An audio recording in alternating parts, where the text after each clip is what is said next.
Hi everyone, thank you so much for joining me. This is Kathy. Today I'll be sharing a card using the Mouse House stamp set from Trinity Stamps. It's a pretty quick and easy card. I started out by stamping the little mouse onto a piece of Cougar Super Smooth cardstock using my favorite things, Extreme Black Hybrid ink. I did create a mask for the mouse because I wanted him to appear to be standing on top of the mushroom. As you can see, I only cut out the bottom portion of the mask because really I only needed to cover his feet.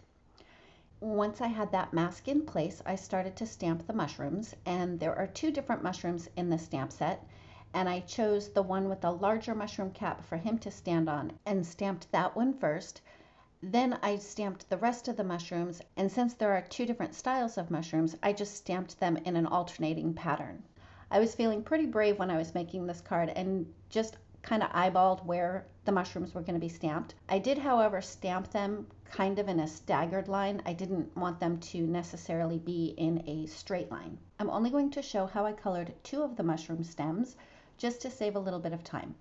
I did start out with my darkest color and added in the shadows where they would be. For the mushroom where the mushroom cap is leaning to the right, I did the shading on the right side of the stem for those mushrooms.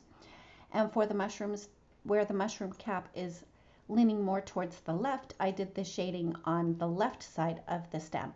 For the mushrooms that are tilted up a little bit and you can see the underside, I concentrated the shadows actually on the lines that are stamped down for you because that made it nice and easy. And I also concentrated the darker areas closest to the front of the mushroom. Since they are tilted back, there'd be a little bit of a shadow there. And I also added some shadow underneath the little skirt, I guess. I'm going to call it a little skirt on the mushroom stems. I did add shading underneath that as well. For the mushroom caps themselves, I thought it would be fun to color them in unexpected colors and sort of a rainbow effect, but not your traditional rainbow. Obviously, I started with green. And I started with my darkest colors on the outer edges of each mushroom and then just blended those colors towards the center to keep a center-ish highlight. They're not perfectly centered, but I did try to stay consistent where I had the highlight be on the front of each of the mushrooms. While I was coloring in the mushroom caps, I did try to color around the little spots on each of the mushrooms.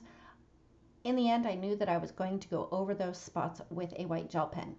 But since the markers that I used were pretty bright and pretty vibrant, I wasn't sure if the white gel pen would totally cover it up if I ended up going inside those dots. So again, I just tried to color around them a little bit. As far as the marker colors that I used, I'll make sure to list all of those in the description below, as well as all of the products that I used.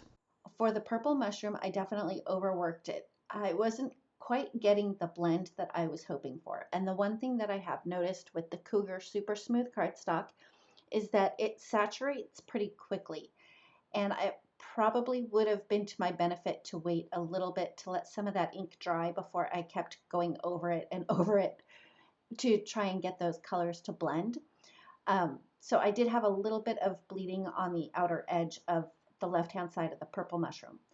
But that was pretty easy to fix with just a very fine tip white gel pen. And unless you're looking at it really, really close, you can't even tell that the purple ink bled out a little bit. And so having a couple of different sized white gel pens in your arsenal is definitely a good thing to have, because not only are they good for adding highlights, but they're really good for fixing mistakes too. For the pink mushroom, I colored it the same way that I did the others. I started with my darkest color out on the outer edges and worked my way towards the center-ish for my highlight color. I started with a 5-color blend for the pink mushroom, and in the end I decided that the lightest color that I used, which was RV02, was a little bit too light. So I ended up coming back in with one of my midtones to darken up that center highlight just a little bit.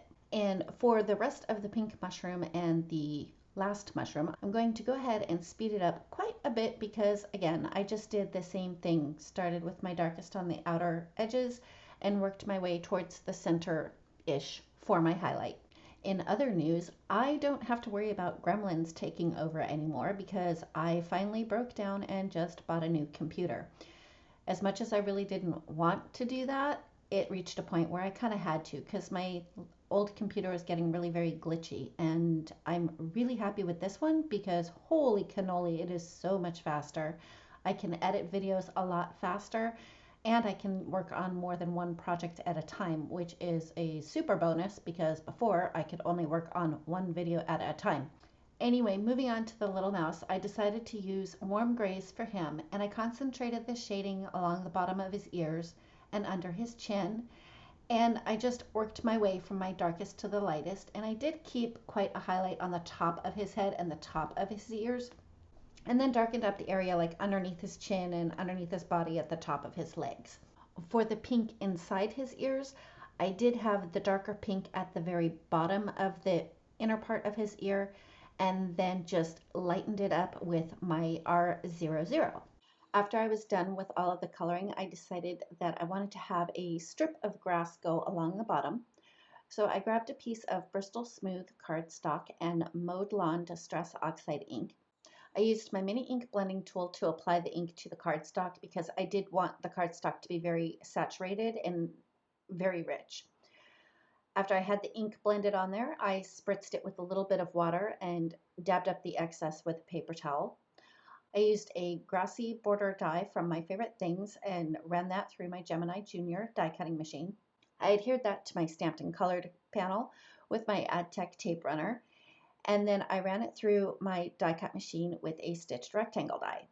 And the stitched rectangle die was just a little bit bigger than the edge of my grassy border, so I just used the ink blending tool to fill in that spot on that edge there since it was still white.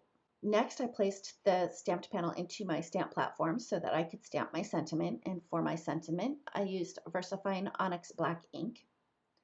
Then I adhered the stamped panel to a piece of black cardstock, which I did run that through my die cutting machine with a stitched rectangle that was a little bit larger. Because the stamped and colored panel was pretty small, I did want to have a nice black border around it, and then I adhered that to the front of a top folding A2 size note card. And by the way, for my note card, I used 80-pound Nina Solar White cardstock. To finish it up, I used my white gel pen and filled in all the spots on those mushrooms, and then I used another white gel pen to clean up on the left-hand side of the purple mushroom where the ink bled out a little bit. And the final step was to add a little bit of dimension to the mouse's eyes and nose with a black glaze pen. And that's it. That finishes up my card for today. Thank you so much for joining me. If you like this video, please give it a thumbs up. If you've not yet subscribed, I'd love it if you would. And don't forget to ring the bell so you're notified every time a new video is posted.